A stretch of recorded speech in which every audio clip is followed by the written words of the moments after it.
Sorry about that. I had to change the topics.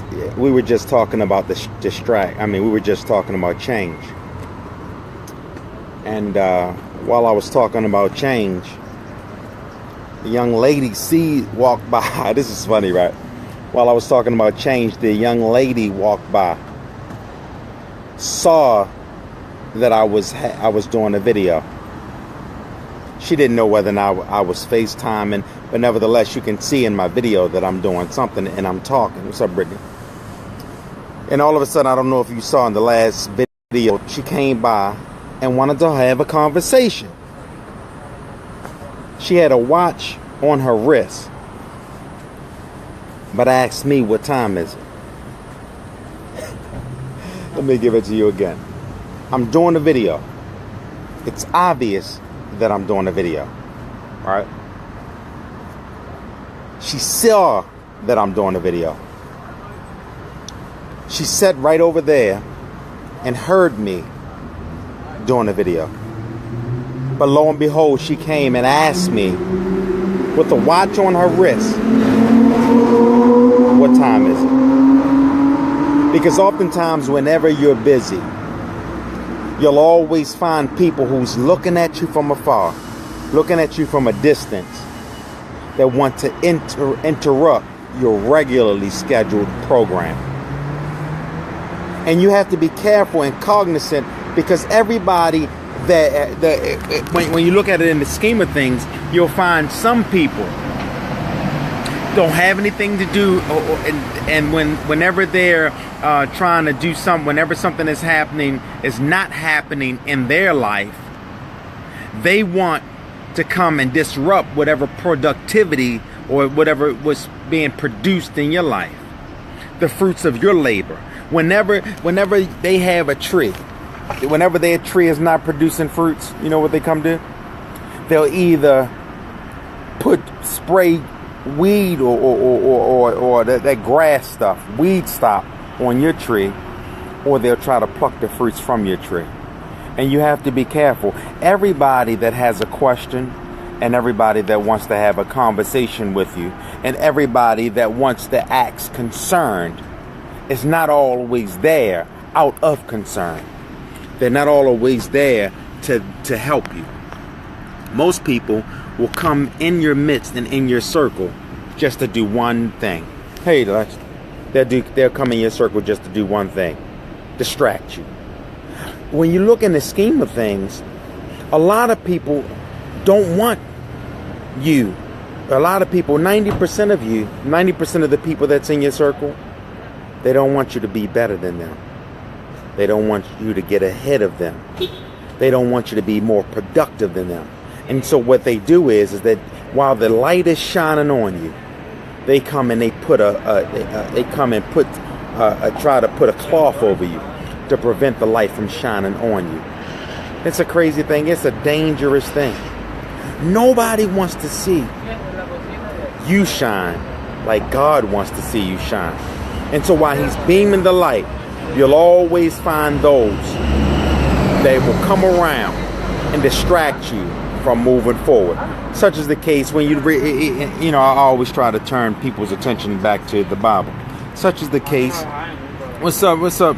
Hey. Such is the case when Jesus is Jesus is going to the mount to pray. Everywhere he's going, he has 12 disciples, right? He has 12 disciples. But 3 of them is his closest: Peter, James, and John. And you have the disciples that are looking at him. All they're doing is just going with. They don't know anything else. All they see is him going. The 3 disciples going with Jesus, and they question Jesus. Why is it that you always take Peter, James, and John? They're not wanting the best for him, that they're next to the Savior, that they're actually making moves and getting closer and closer to God. No, they're so concerned with, why are you always taking them? And what about us? And the first thing that come out of Jesus' mouth is, mind your business. And some of the hardest things, one of the hardest things for people to do in 2017 is one thing: mind their business. Yeah, mind their business. And so the remedy to it all is what, Cook? The remedy to it all is that you have to get to a point that whenever they want to come close to you, whenever they come in proximity, and it's something that and if you're so focused on what you're doing, you have to let them know, I ain't got time. I don't have time. I don't have time to talk. You don't have to tell them. You never want to disclose what you're doing. Because you know what happens when you disclose what you're doing, your aspirations, your dreams, your ambitions, when you're trying to go, what you're trying to do in life, and you disclose it to them. You know what that does? They'll create they'll create an even more distraction. What they'll do is that they'll come your way with something that seems like an emergency, but it's really a decoy. Just to do what? Just to prevent you from moving ahead. It's a dangerous thing. Here I am having a conversation with y'all. The young lady sitting right there, right in back of me. Let me show you. She was sitting right there. She see me having a conversation on the phone. She has a watch on her wrist. She gets up out of her chair and walked over to me and said, "Sir, do you have the time?" And then here comes another one. And then she starts to try to strike a conversation. So much so that I had to press finish. And I was negligent in the fact and that I stopped what I was doing. Lost my train of thought. Press finish. Deleted the video. Why? Because a distraction came. You have to get so tunnel vision in your life where you have to refuse and divorce other people's feelings. Let me give it to you again. Here's another one. Let me show you.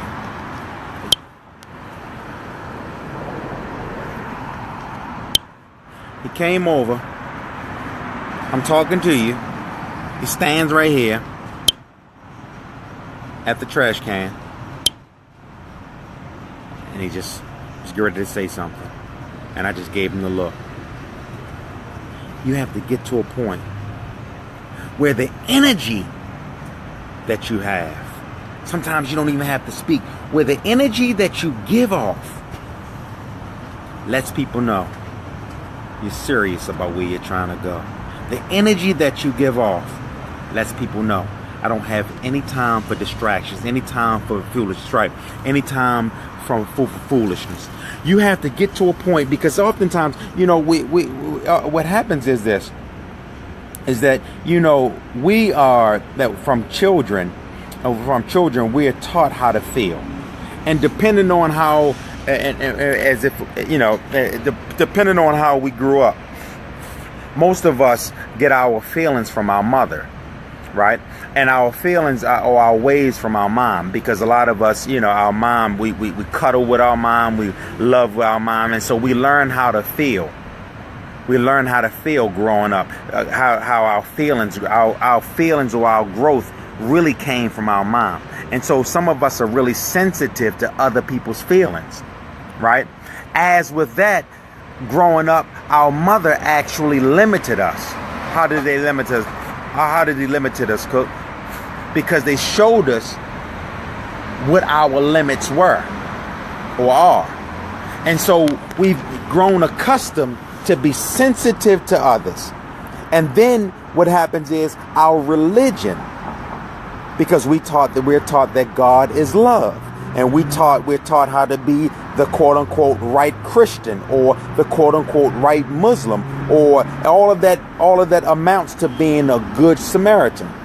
And so for many of us, including, it's hard. And so for many of us, that was another distraction, somebody calling. And so for many of us, it's hard to cut somebody off. It's hard to get rid of other people or tell people no. Why is it hard?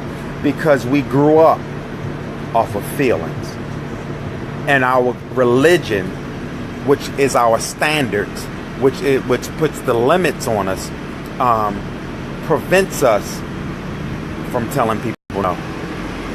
And that's how distractions easily come in. They easily come in through our feelings, our emotions. When we begin to emote, when we begin to care. You have to sometimes love you more than you love somebody else's feelings. I'm not saying love them. You have to love you and love your future and where you're going at more than you love how somebody else feels about you. More than you love somebody else's perception of you. Either you're trying to get somewhere in life, or you're trying to make love, or not make love, but be in love with somebody else's feelings. It's either or. The distractions. So 2 takeaways, because I gotta go. The first thing that you have to do is beware of distractions. You have to know that anytime you're trying to set sail and go places in life, anytime that you're trying to do something in life, you're always going to have the people that's closest to you, or you're always going to have other people that's looking on the outside of your life, looking at the inside. You're always going to see them there to distract you and try to take you off course. That's number one. The second thing is that you have to understand, that you're always, you have to know that they said if you know your issues, then it's easily to deal with them. You have to understand that everything, that your weakness is your feelings. Let me give it to you again. You have to understand that your weakness is your feelings. And so what people do, and so because we're supposed to think, because we're trained to think love or be a good Samaritan, that prevents most of us from getting ahead. Why? Because the distractions comes. So whenever you see, so let me give you a perfect example. You're focused, right? And you're trying to save money, right? You have a cousin, right? You're trying to save money, but you have a cousin, a begging cousin. They spent all of their money doing whatever. And now they don't have rent money, or they don't have a car money, and they're saying to you, I'm about to get put out, or whatever the case may be. You're on a mission to save money. They took their money and they squandered it on whatever. And so now, as a distraction from you completing your goal, they're coming to you, not just saying straight up, can you give me some money? Can you help me out? They're not just coming. They're coming with what? The excuse under the umbrella of trying to get money out of you. I'm ready to get put out my house. And so our feelings are on the fact that they're not looking at the issue and what got them there. No, we're bought into, they're getting ready to get put out. And for real, you got to get to a point where some things you have to protect yourself from. Some things, or some areas in life that you have to just say no to. I had a cousin, and I'm gonna close with this. I had a cousin. I lied to you not. This cousin, probably like every other day, kept asking me for money. Now keep in mind, I didn't have any money, to be honest with you. But every other day, I'm ready to get put out. Every other day, I don't have anything to eat. He's a grown man, wife, kids. every other day. XYZ. It was every other day. And when I finally, hey brother, what's up, man? How you doing? Thanks. And when I finally I told him no. Right? Listen to this. This is kick. When I finally told him no, you know what he did? He stopped speaking to me. He's doing to me. He cut me off. He did something to me that I should have done to him earlier.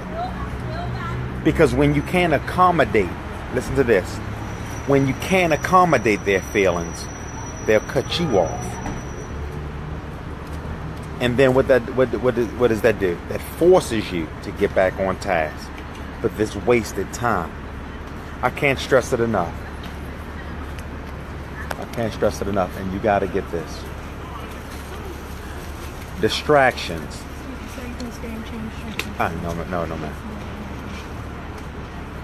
Did y'all just hear that? They see me making a video. Did y'all, yeah, you saw that? You saw that? Sure, you saw that? They see me making a video. Straight disrespectful. Distractions. I'm focused on what I'm saying. And they want to walk up to me. Oh, you got some spare change? You know what time it is? They see me being productive. When I'm telling you. No, sir. No, sir. I've been on here with y'all. Listen to this. I'm doing something positive. I'm doing something productive. In the span of 10 minutes, I've been on here with you. I've had 4 distractions in 10 minutes. You're trying to do something that's days, that's going to put you well ahead, that's going to help you in your future. So, Mike, just imagine how many distractions you're going to have. I've been here 10 minutes, 4 distractions in 10 minutes. You're working on a project. The project is making a better you. Just imagine how many distractions you're going to get. You have to, I said this before, and this is no pun intended. In order to get to where you're going, you have to get rid of the feelings. How do you get rid of the feelings? Oh, you better give me the keys and go back in there. You have to, y'all ready for this? You have to wear an emotional condom. Y'all wasn't ready for that. Let me give it to you again.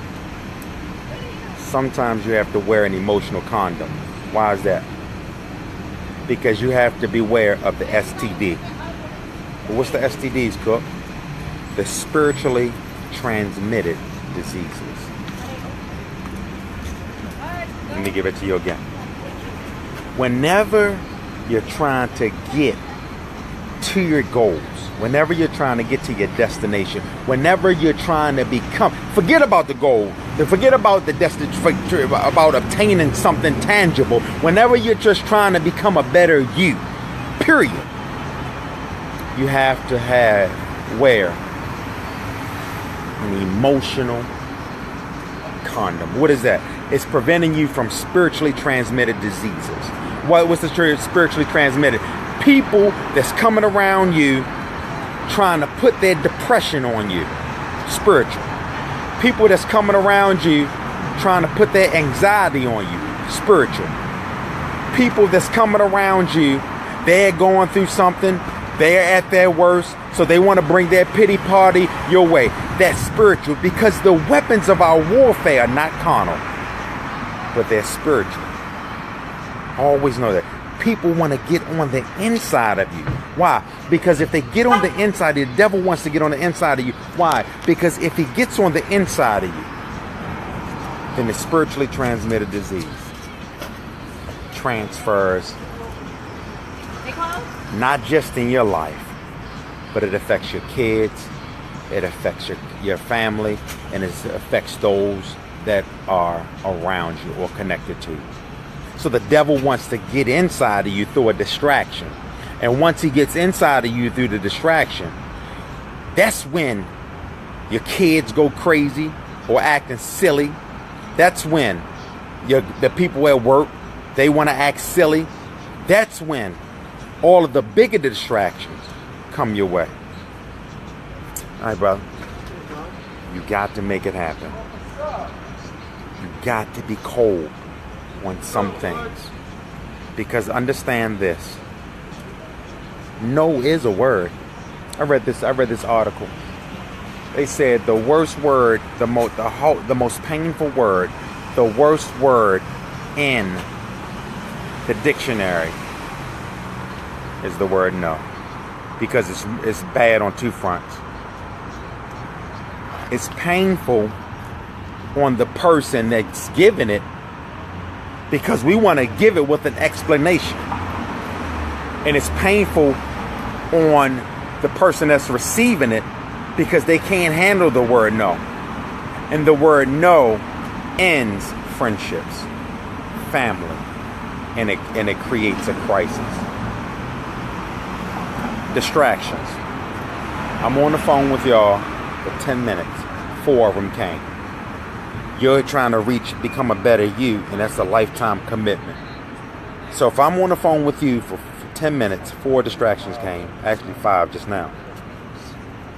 And I'm just doing something positive. Just imagine you'll be trying to become a better you. And in the span of a year, how many distractions are going to come your way? Always know that it's only one person that wants better for you than you want for yourself, and that's God. Everybody else, they act as if they want better for you, but they really don't. They only want for you something that's just beneath them, or something. Hey, what's up, babe? They only want something. People will only want or will only celebrate you just enough to where they are, or just enough one notch beneath them. Very few people will ever celebrate you when you get above them. You get what I said? And that's a whole nother topic. We probably can finish that. But let me give it to you again. Whenever you're trying to be productive, very few people, probably you can count them on one hand. I lie to you not. I don't care how good you are. I don't care how great you are. I don't care if you're a loving person. I don't care. They could call you Miss Wonderful. They could call you Mr. Wonderful and all that. I'm saying to you, family, cousins, aunt, very few people will celebrate you when you rise above them. Everybody will celebrate when you're moving up but you're still underneath them. They're good with that. But when you either meet their level or you rise. Oh, okay, all right, thank you. When you either meet their level or rise above. When you meet their level, they're fearful, so their celebration simmers down. But when you rise above them, they might give you a pat. Or they might say congratulations, but it's empty. It's empty, yeah. Sometimes you just gotta rock and roll by yourself. And I promise you I'm gonna close with this. I'm working on this sermon right now, right? It says, it's in 1 Samuel. And don't nobody steal the sermon. It's in 1 Samuel 6, I think it's the 30th chapter. And it says, David encouraged himself in the Lord. Because it's at this point where God intentionally separated him.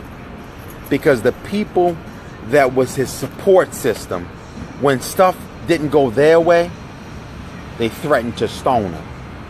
And so now he's all by himself because the people that he was supposed to lead are ready to kill him. And so now God has him isolated by himself. He doesn't have anybody there to support him. They took his people. They took his family away. He's there by himself. And the only person there that he can talk to is one person, and that's God. He doesn't have any prophets around to tell him what to do. His court system is ready to throw stones. His kids and his family have been taken away. His 2 wives have been taken away. And the only thing that he has left is God. And sometimes God has to get us alone. Just to let us know. Yeah, the pizza. And shrimp? Yeah, thank you, babe. I appreciate it here. Oh, I got my soda. Yeah. So, the ginger ale. I'm so bad. I'm getting my pizza. Thank you so much. You're welcome. Thank you. Have a good night. You too. I am so bad. Y'all gonna kill me. I got me a shrimp and crab pizza. I am so bad. But nevertheless, let me get right back to it so we can finish this, so I can eat my pizza. So he gets him by himself.